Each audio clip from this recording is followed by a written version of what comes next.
Hello everyone, I am Shashank Prabhu, and in this video we are going to do the CET 2021 analysis for day 3 slot 1. Now, as you would have been following the news over the last couple of days, what happened today was slightly different compared to what happened over the previous couple of days. So in this video, what we are going to discuss is the pattern of the test, what all kinds of questions that were there, the kind of surprises that might have been sprung upon unsuspecting candidates, and what exactly happened. So to start with the entire analysis, if you look at the overall overview of the entire test, the approximate area-wise breakup looked something like this. So in the quantitative aptitude section, there were roughly 58 to 60 questions that were there. In the logical reasoning section, there were 63 to 65 questions. In the verbal ability and reading comprehension section, there were roughly 48 to 50 questions. And in the abstract reasoning or the visual reasoning section, there were 25 questions in total. The pattern of the test remained the same more or less. There were 200 questions, but these questions were not in the form of structured sections, but they were in the form of one entire paper of 200 questions. People who would have heard the news regarding the changes in the interface would not have been surprised today because the interface was similar to what happened in the first couple of days. The review buttons, the next, previous, the buttons that were there that were present at the bottom of the screen. Also, the question palette was present on the left. So overall, there were no surprises as such. Now let's look at the section-wise analysis for each of the individual sections. Now the first section that we are going to discuss is the quantitative aptitude section. Now those of you who have been hearing news from the last couple of days that there were questions on matrices, differentiation, integration that were present in the slots on the second day specifically, you would have seen that there weren't questions from those areas in today's test. So what happened in this test was there was focus on arithmetic as usual. There were 27 questions from what has been observed in this particular slot. And these questions were from areas across profit and loss, say averages, time and work, time, speed and distance, and the like. There were also questions from modern math, which involved finding the number of ways in which you could rearrange the letters of the word. We also had questions on geometry, very basic questions nonetheless, but yes, there were questions on geometry. There were also a couple of questions on numbers that were present. And we saw a change in the pattern from the previous couple of days, wherein what happened was there was a lot of emphasis on data interpretation. So the data interpretation that was almost non-existent in the first couple of days saw a comeback today. And we could calculate roughly 24 questions spread across 6 sets when it came to the data interpretation part. These sets were also of a lot of different varieties, wherein there was one set on pie chart, a very straightforward set, a very easy set, but there was a set with 5 questions.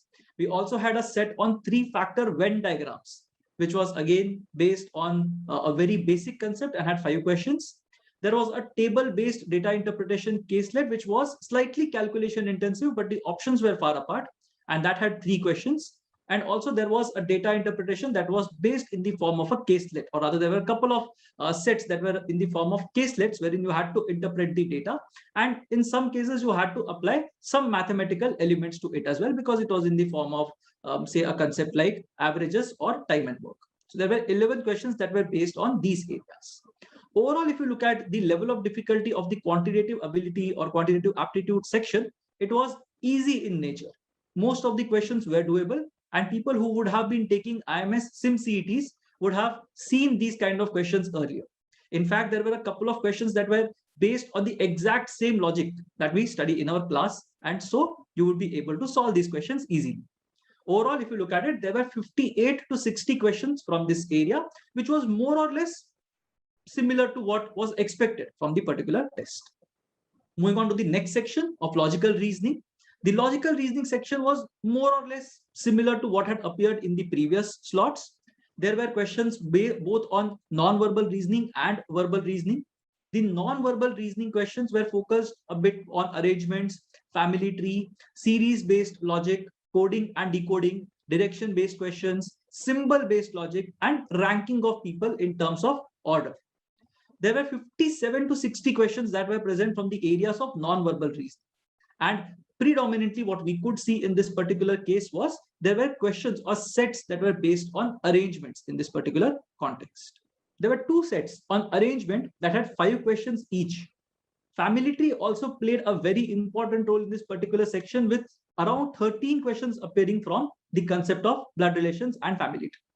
There was a set of questions from family tree which was dispersed throughout the test. Meaning, if let's say the 60th question was the first question from the set, at a later point in time, say the 90th question would have been the second question from the same set.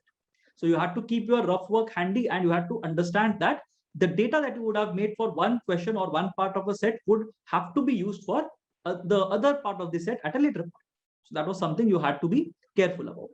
There were also questions based on the coding and decoding logic, wherein you had a basic code given to you, and then there were questions either in the form of data sufficiency or in the form of direct questions, wherein you had to find out what a particular string would be coded as. Also, there were standalone questions based on coding and decoding, wherein there was a logic that you had to figure out, and then you had to derive the code for another element. Again, people who would have gone through the IMS material would have seen at least a couple of questions that were directly picked from the material, because the logic was exactly the same as what you would be using. In terms of verbal reasoning, surprisingly, there were fewer questions from verbal reasoning today compared to the previous slots. There were 6 questions in total, and these questions were spread out among assumptions, syllogisms, and courses of action. So there weren't a lot of syllogisms that were present. There weren't a lot of assumption-based or conclusion-based questions that were present. These questions were more or less straightforward. So overall, if you look at the logical reasoning section, overall there were 63 to 65 questions that were present. This was slightly lower compared to what is normally asked at the CET, which is roughly 75 questions. But this section overall was of moderate to easy level of difficulty, and someone who would have been a good aspirant would have easily attempted a lot of questions from this particular section. Coming to the next section on abstract reasoning, the abstract reasoning in today's CET was slightly on the difficult side. There were questions across categories like series completion, odd man out, analogies, and paper cutting. If you looked at the questions that were present in terms of series completion and odd man out particularly, you could see that there were certain question types that you might not have seen earlier, wherein we had to compare 5 elements across 5 options. So that was basically what we had to compare and figure out the odd man out. Otherwise, many of the questions were easy in terms of attempt. There were some questions that were not visible entirely on your computer screen because they were sort of magnified without sort of change in resolution. So that was the difficult bit. Otherwise, the abstract reasoning section was slightly easier compared to what we had seen in the last couple of years. And so we can say that this was slightly on the easier side. Overall, there were 25 questions from abstract reasoning, which was again more or less on the lines of what we have expected CET to be. The last section that we are going to discuss is the verbal ability and reading comprehension section, wherein we had a good mix of reading comprehension passages and verbal ability questions. There were 14 questions from reading comprehension, and there were roughly 34 to 36 questions that were based on vocabulary and grammar. So overall, we can say that there were around 50 questions in this particular section. If you look at the topic-wise split of the questions that appeared in the verbal ability and reading comprehension section, this is what it looked like. So there were a lot of fill in the blank questions, wherein there was one blank that was present and you had to fill it with the most appropriate answer. There were 5 questions that were in this particular context. There were also 5 questions that were based on synonyms and antonyms. The words were straightforward and weren't obscure in nature. There were also questions on closed paragraph. So there was a set of 10 questions that was present in the form of a closed paragraph. The thing about these questions was that the questions were jumbled in some of the test takers' experiences. And so you had to be aware of which blank is it that you are going. So there were 10 questions and there was one paragraph that you would have to read and attempt in this particular context. There were also some questions on analogies. Now, these questions can be classified under general knowledge as well, because you had to have a bit of knowledge when it came to attempting these kind of questions. There were questions that were based on spotting the error, wherein you had to test your grammatical concepts. So there were 5 questions that were based on spotting the error in a particular sentence, which was broken down into 4 fragments. Then you had one set on jumbled paragraphs, which was not very difficult to read and interpret. The questions were all standalone in nature, meaning the questions would have been in the form of which one is the first statement of the complete paragraph, which would be the fourth statement of the complete paragraph, and so on. Also, the reading comprehension questions that were present in today's section, they numbered from 12 to 14. The passages were 2 in number. There was one passage that was sufficiently long and would have required you to read a lot. Also, you had to scroll horizontally as well as vertically when it came to reading this particular passage. And that is why it would have been slightly time consuming for some of the candidates. The good thing was this passage had 8 to 9 questions that were present. And so if you would have read the passage entirely, you would have been able to attempt each and every question easily. The other passage was slightly shorter in nature, but it had fewer questions. So there were around 4 to 5 questions in that particular passage, and you would have been able to attempt that passage easily because it was an easy read. So both the passages were easy to read. The questions were more or less factual or direct in nature, with a very few questions that were of inferential nature. So that was basically what reading comprehension looked like. Also, there were some miscellaneous question types, again, straightforward questions that are there, but they can sort of be classified under logic as well as under verbal ability. There were 3 in number, and that made the entire section of 48 to 50 questions. Overall, if you look at it, the test was definitely on the easier side if you compare it with the CET of 2020 and the CET of 2019.